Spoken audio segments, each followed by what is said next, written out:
All right, well, so we've been watching a lot of TV, man. What you think about all this? Really nice TVs.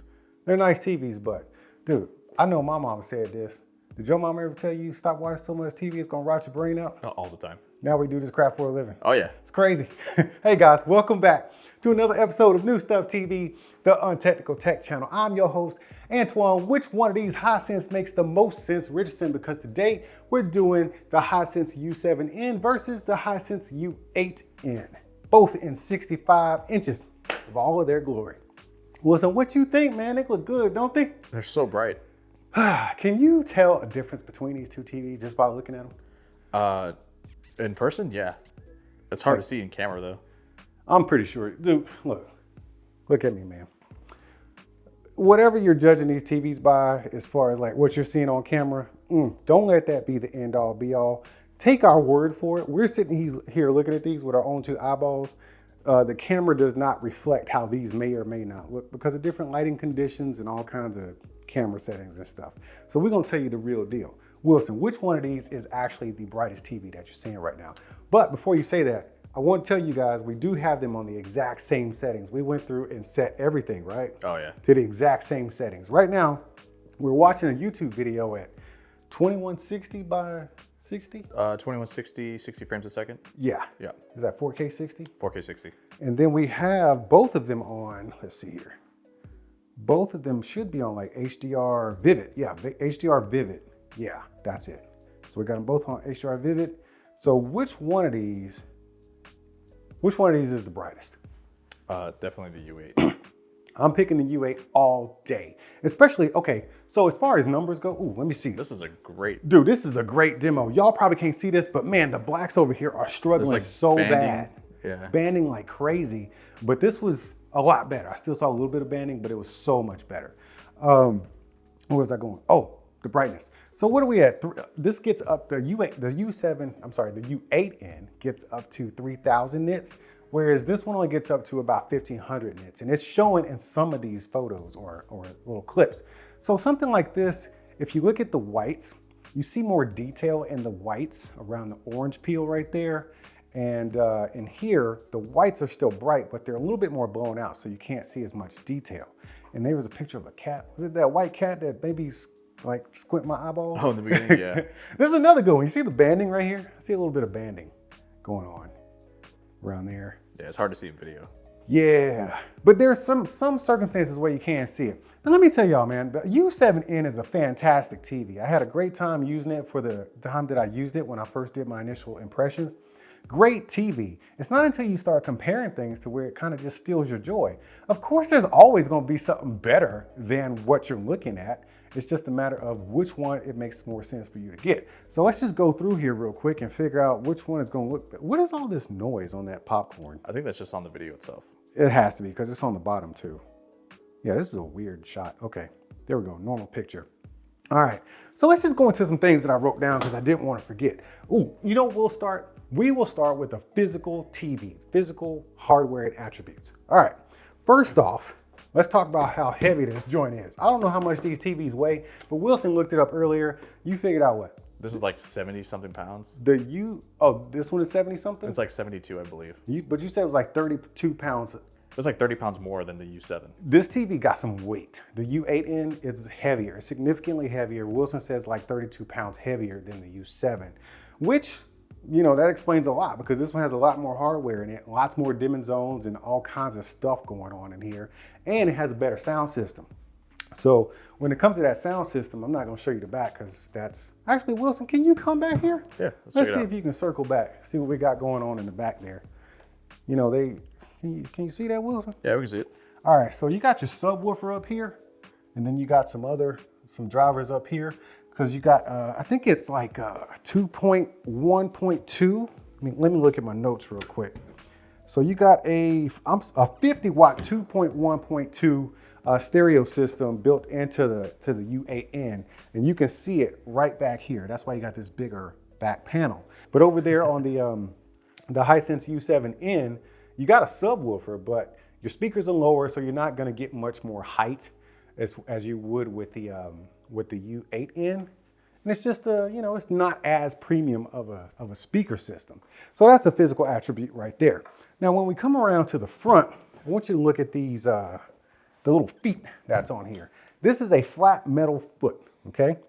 Now, it does have an attachment on the back where you do some cable management and stuff, but this thing is pretty flat. We're talking about just maybe a 1/4 inch thick off the ground, and it actually gives you 2 heights to mount the TV. I can measure the highest one. This is actually the highest level. I set it this way because I want to show you something with a sound bar. We're getting about 2 7/8 of an inch. I don't know, I can't see that far, but we're getting pretty high up there, almost 3 inches. Whereas the U7N has a single, this is just a cover, okay? This is just a cover. Let me take that off. You got these 2 feet right there, and then you put this cover on top to kind of dress it up. I'm just gonna lay that on top. But as far as putting a sound bar underneath this, it's just not gonna happen. So you need to put your sound bar a little bit further in front or somewhere else, like maybe wall mount the TV. But as far as sound bars go, with the U8N, you got kind of an option for a sound bar. Now, like I said, this is the highest option you get. The lowest one, you're gonna be pretty much down here on the actual foot itself. But this is a sound bar. This is one of the smaller ones I could find that would suit a 65-inch TV. And this is a Sony Bravia Theater Bar 9 right here. It's actually a very compact sound bar, and it actually just gets right up there, okay? Just right up on there. Here's the problem. When you put it right up on there like that, you actually do block the sensors for, the remote and probably ambient lighting and stuff like that. So be aware of that if you're gonna use a sound bar with this thing. It'll fit like barely in front of it, but you have some risk there with blocking your sensors. Now, as far as the other physical attributes, when we talk about like the frame and stuff, they're both kind of like a plasticky frame, I think, but it's a very premium type of plastic that they use. Yeah, it's a pretty premium. Actually, I think it's about the same, to be honest with you. And the bezels are the same. Would you say so, Wilson? I'd say they look about the same, yeah. Yeah, I think the bezel thickness is about the same on all 4 sides there. So as far as visible physical attributes, that's about it right there. Now let's get into some technical stuff, even though y'all know I'm not a technical guy. Let me just read off some stuff for you. All right, so we're gonna talk about gaming in a little bit, but I wanna get this out of the way because I will forget, okay? So when we talk about gaming, if you're a gamer, I don't know how much this stuff matters to you because it really depends on what kind of games you play. I play kind of casual games like The Last of Us, Spider-Man, Red Dead Redemption and stuff like that, but this is gonna be really important for you first-person shooter, what's games like the Fortnite and stuff, Call of Duty.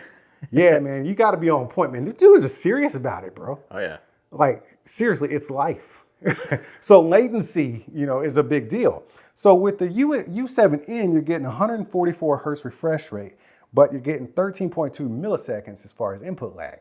When you come over here and step up your game a little bit to the U8N, you're getting 144 hertz refresh rate, but now you're dropping down to 7.4 milliseconds latency.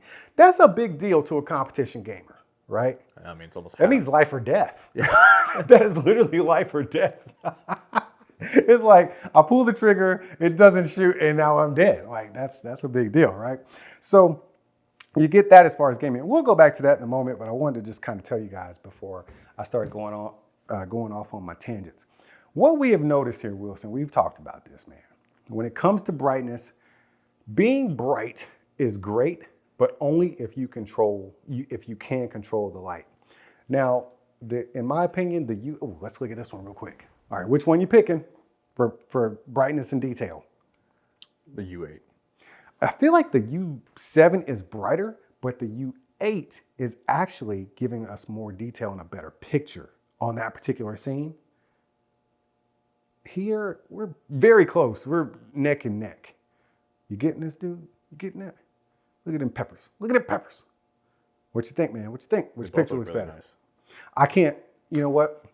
This one's a dead tie. So in a lot of situations, these TVs are gonna be a dead tie. It's not until you get into the blacks, like in the contrast and then the peak brightness with maintaining details, that's when the U8 is actually gonna shine above the U7N, and I can actually see it here. Now, viewing angles are very important. But before we get too hard into viewing angles, we'll talk about some glare. So you can't see this on camera, but what we have seen is the U7N has almost like a matte. It's not a matte. When we turned them off, I didn't see like a matte coating or a matte surface. It disperses light a little different. It's like a matte. It's like a slight matte.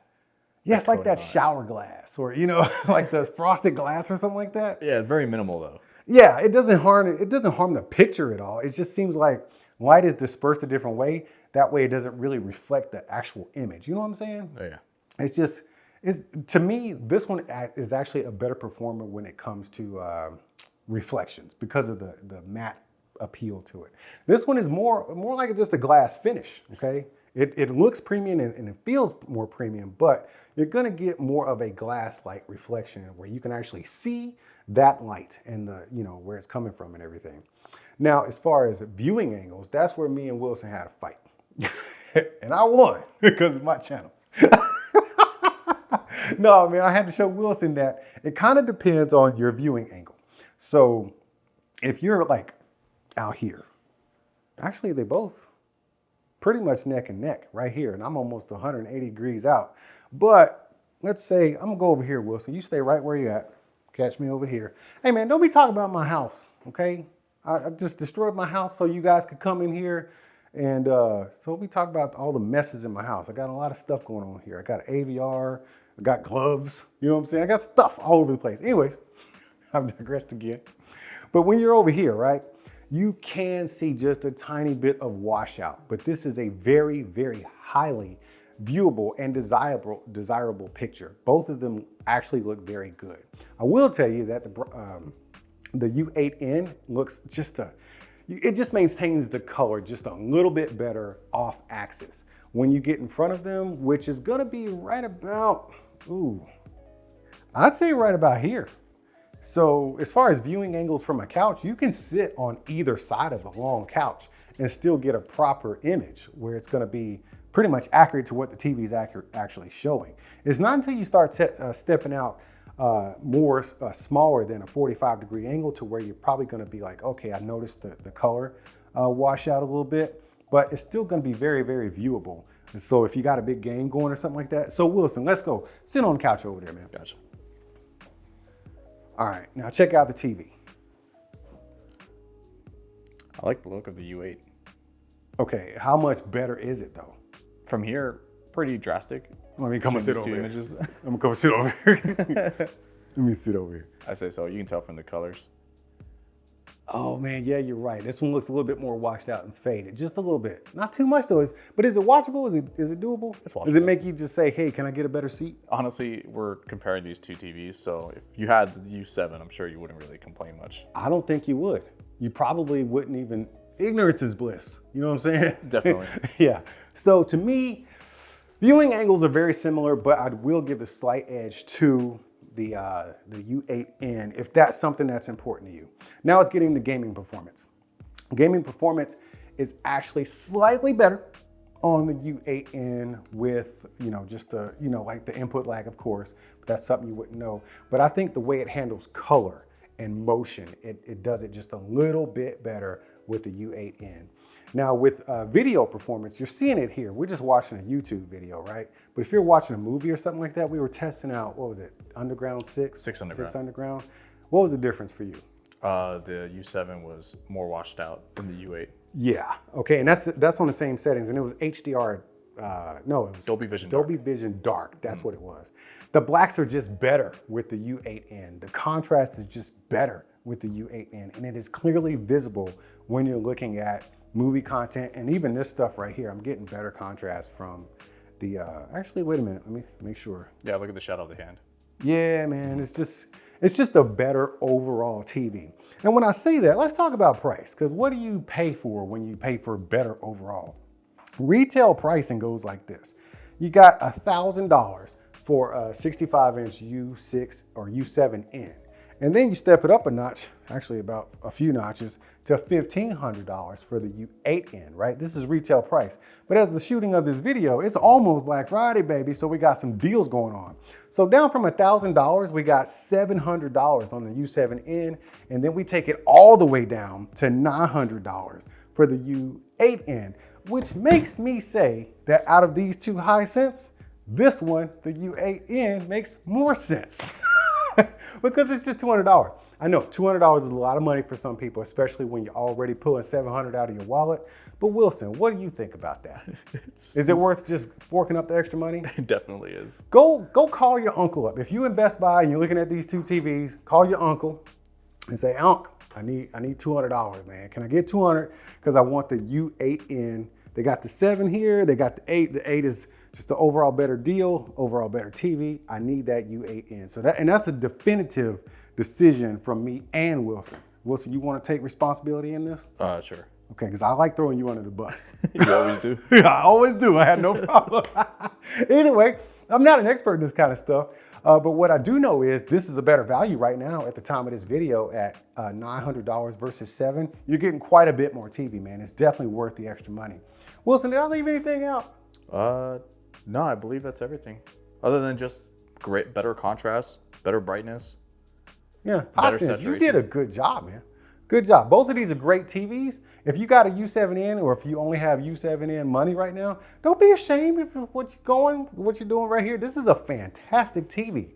It's just comparison is the thief of all joy. And when you compare it to a U8N, you think, man, I should have pulled out an extra $200.